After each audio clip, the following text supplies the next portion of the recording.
IRS lose thousands of emails related to the targeting of conservative groups? Well, House lawmakers want answers, and they hauled the agency's commissioner to Capitol Hill today to get them. But they didn't get much. Instead, things got testy. This concludes my testimony. I'd be happy to take your questions. What I didn't hear in that was an apology to this committee. I don't think an apology is owed. Not a single email has been lost since the start of this investigation. Every email has been preserved that we have. The IRS scandal is so egregious that even America's favorite Boy Scout showed that he has a limit. I am sitting here listening to this testimony. I don't believe it. Nobody believes you. Hard drives crashed. You learned about this months ago. You just told us, and we had to ask you on Monday. This is not being forthcoming. This is being misleading again.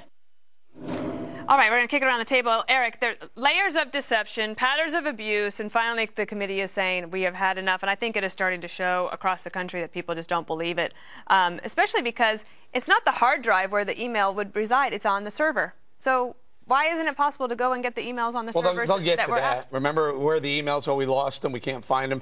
Okay, then they're probably on the hard drive. Oh, guess what? We recycled those. We threw those out. So they must still be on the server. Well, we'll let you know about that. Here's the problem with that hearing. Well, first of all, the bigger picture is that they think we are that stupid. They think they can keep the administration. The administration thinks we're going to continue to buy this BS that we heard about it in the news or we can't find it. We're not.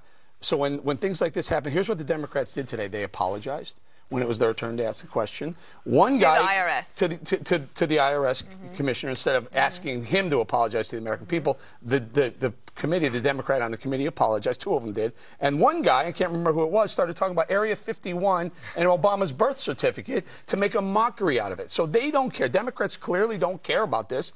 This is a problem.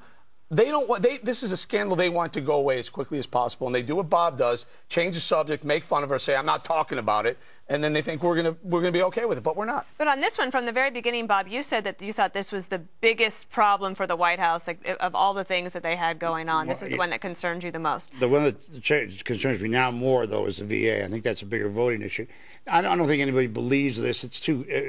Believes that they lost the emails. Yeah, I mean, I find it amazing that I don't believe that they think everybody's that stupid. It's just, to me, to try to put a conspiracy like that together in Washington, more than one person, is impossible to do. The worst part about this is that it's covered up the story, which is these right-wing tax-exempt groups were breaking the law by involving themselves in private campaigns.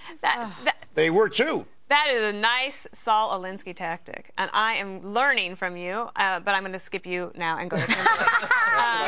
Okay, let me ask you something, Kimberly. This is a question for a prosecutor. Yes. The committee's been doing its work. They've been stonewalled. They were told 6 months ago they had the emails, then they were told, oh, wait, actually, we've known for 6 months about the emails, all these things. So as a prosecutor, the Department of Justice does have discretion to go forward to try to do something. They don't seem like they're going to do so. So at this point, even if nobody likes a special prosecutor, do you think it is time to ask for one? I think it has to be strongly considered, given the obstructionist nature of the Department of Justice. We cannot expect them to do what the name over the door says. That's the problem. So instead, we're going to have to look elsewhere again. So just so you know, your taxpayer dollars that you put in for the Department of Justice, they're not doing much, okay? They're on vacation or something, or they've got shades on, they're out in the back garden. They're not paying attention. So now you're going to have to rely also on groups and nonprofits to even represent and go forward and make FOIA requests, yes, and consider getting a special prosecutor, because they're not being transparent and they have no interest in telling the truth. And we know those emails are available, and they've been lying at it from the beginning. And I like Paul Ryan's comment. You just besmirched the entire Office of Justice Department with people just like you. You said you went to work as a prosecutor because it was the right thing to do. There are thousands of lawyers in the Justice Department who could be making a lot more money. Well, I was ethical, and I followed and upheld the law and took an oath that I take seriously. 99.7% of them are too, so don't besmirch them. Fine. Wait, Eric Holder.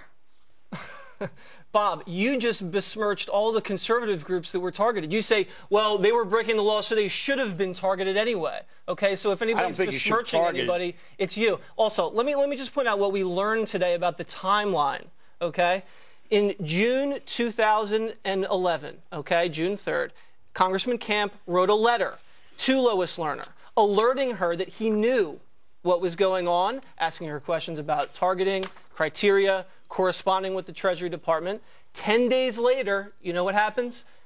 it crashes. Delete. 3 weeks later, the whole thing is shredded, okay? So the timing of it is absolutely insane. And then he was asked today, this new commissioner, why they don't keep records of these emails. You know, he said we can't afford it. They have a budget of $12 billion. Are you sitting there telling me that they have a $12 billion budget. They're doing Star Trek videos. Did not involve themselves in funding campaigns or talking to campaigns, following the letter of the laws of tax exempt independent committee? That's I don't bull crap. think you don't have any evidence of that. I certainly do. No, you don't. Before proven innocent. Is that what you're alleging? No, you don't. Guilty before proven innocent. Not only that, the difference was they weren't prosecuted when they should have been prosecuted. Okay, so you don't think the IRS went far enough? Is that what you're saying? I'm saying they should have been prosecuted. They made a finding that there was no wrongdoing. So what are you talking about, Bob? The victims in this case are the people that were targeted because of political ideology, and that's a crime. And destruction of evidence and withholding evidence is a crime. That's the team you play Let's take a look at the tax filings of any of these groups and ask yourself how close they came to breaking the law by involving themselves in right-wing Republican campaigns. You know what? Because do you think? I'm sorry, Dana. Do you think the 501c4s are breaking the law? Then those are the unions. Yeah. I think in some cases they do, yeah. Good. Well, maybe we should start looking into them. Well, we've been looking at them for a long time. To Jesse's point on the budget, they have a $12 billion budget, but $1.8 billion of it is specifically for IT management. $300 million of that was for server management. So, and they can't. It's not just Lois Lerner's emails that were lost. Right. It's 6 additional people that all just happened to lose their emails at the specific time that the committee is asking for. That's why I think it doesn't pass muster. Before Bob gives all of you a heart attack, Eric's Fast as 7 is next, featuring Carney, Colbert, Bradshaw, and a very photogenic felon. That's next. I don't know. You can go,